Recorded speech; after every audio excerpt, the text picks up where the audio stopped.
What a crazy week 2. Plenty to talk about on the waiver wire with all the injuries going around. I'm Dustin. This is your week 3 waiver wire. Welcome to Fantasy Smack Talk. Before we get into it, if you haven't downloaded our app yet, you need to check it out. Click on the link in the card or in the description. It's basically an online book. Takes you from before the season, during the season, helps you do trades, gives you advice on how to prepare for the playoffs. You can get it on your iPad or your smartphone. It helps us out. Lots of good reviews on it so far, so if you haven't checked it out yet, go ahead and see if you think it'll help you. And we do think it does have something for all levels, so check that out. So let's take a look at running backs. Lots of injuries, lots to talk about. And I've never had a situation where there's been this many injuries and I'm not really drooling over that many people that are worth picking up. There's just a lot of guys that might have flex appeal over the next few weeks, but let's go ahead and talk about, there's 3 guys I think at the running back position that should be added in all leagues. Charles Sims, I've been talking about him for weeks. He's not getting enough respect in the fantasy world. Even with Martin healthy, Sims has week-to-week value. But it looks, Martin's banged up. He could miss some games. Sims could have huge short-term value. If he's available, grab him. Tevin Coleman, he's just getting completely disrespected in the fantasy world. Had a big week 2. He's going to be consistently involved in that offense. And if Freeman goes down, Tevin Coleman could do what Freeman did last year. So Tevin Coleman needs to be owned in all leagues. And then Christine Michael, only owned in 60% of leagues. If you own Rawls, you need to own Michael. It's basically as simple as that. I mean, it's so funny how biased all the reports are towards Michael, wanting Michael to start versus Rawls. I mean, they pointed out all these good things that Michael did. He outplayed Rawls again, but they left out that he fumbled at the end of the game and cost Seattle the game. So I still think the coaching staff wants Rawls to be the starter, but until he can prove that he can be healthy and stay out on the field, you got to own Michael because it's starting to get a little scary for Rawls owners. Now let's talk about the people to add in deeper leagues. All the situations where you have kind of a workhorse running back goes down and it just turns into an ugly committee behind him. So not any of these guys I'm really all super thrilled about, but most of them should be picked up in at least deeper leagues. Maybe for a short-term solution. Definitely the Miami situation. Jay Ajayi, I mean, he definitely needs to be picked up. Foster's gonna miss probably a couple weeks. We'll see. I mean, surprise, surprise, Foster's hurt. But I think it's gonna turn into kind of a nasty timeshare between Ajayi and Kenyon Drake. Ajayi's been a healthy scratch week 1. He looked okay week 2. He got some carries, but I'm not super thrilled about him. I think it's just gonna be more of a mess than anything, but he does need to be owned in deeper leagues. Talk about the Giants situation, Shane Vereen. Jennings got a little bit banged up. Looks like he might be able to play week 3, but Vereen's been getting factored in more than most people were expecting anyway.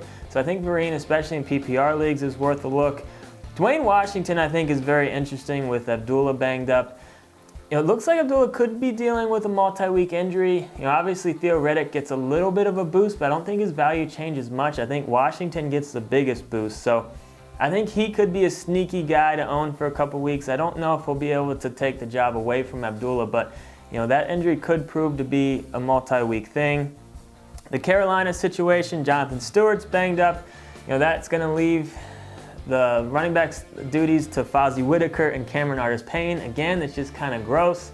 Fozzie played pretty well in relief week 2, but I don't necessarily know if that's going to be the case once Cameron Artis-Payne is in the mix. So out of the 2, I'd probably give Fozzie the little bit of the higher upside there, but again, it's kind of a mess.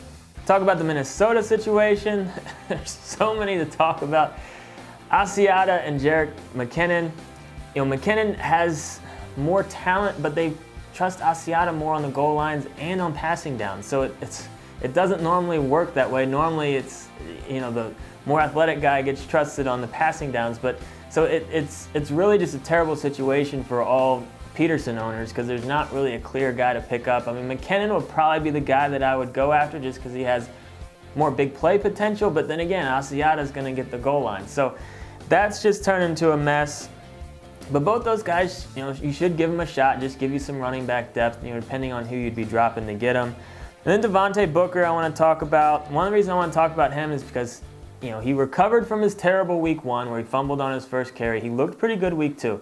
And then one of the reasons I would think he should be added in deeper leagues for all C.J. Anderson owners, because I think if Anderson goes down, Booker is kind of a true handcuff. I think he would take over and be the workhorse for them. So it's getting more and more rare that that's the case, but I think it is the case for Booker, so that's why I like him as an add in deeper leagues.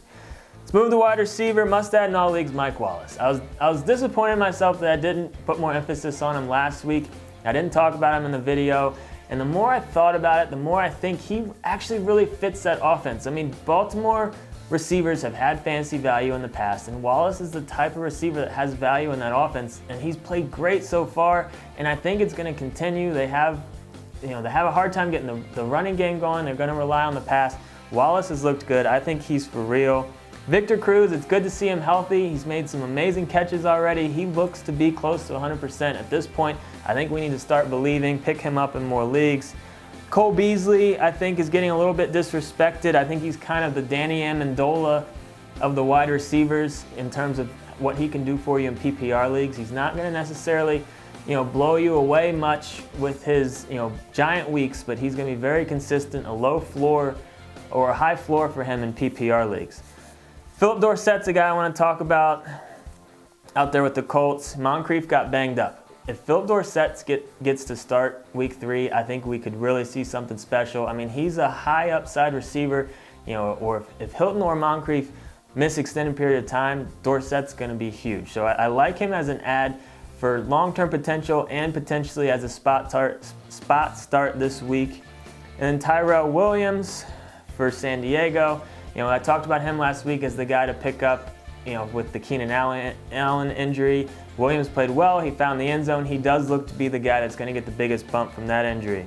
A couple of tight ends I want to talk about. Jesse James, I was pumped to see him get in the end zone, and that was the exact type of touchdown I expect to see a lot of for him this year in that offense. They threw it up high. He was the only one that was tall enough to go up and get it. He's going to be a huge threat for them in the red zone. I think double-digit touchdowns, very plausible for Jesse James. Dennis Pitta, if he's healthy, he's a top 10 tight end, in my opinion. And he's been healthy, a target monster week 2. Dennis Pitta, I think especially in PPR leagues, could have some value, again, as long as he stays healthy. And then my pick-up and play defense is going to be Miami. And it could just be basically any defense that's going to be playing the Browns moving forward. It looks like McCown's going to miss time. I just don't have confidence in their passing game if that's the case. Miami's defense is actually decent. They got a lot of weapons. I fully expect them to get some pressure. I think Miami's defense is a great pick-up and play defense for week 3. So this is just a portion of the list. Click on the link in the description if you want to get on the website to see the full list. We'll be back later in the week with more videos, and if you got any questions, you can post them in the forums. Good luck on the wire this week. It's definitely a crazy one.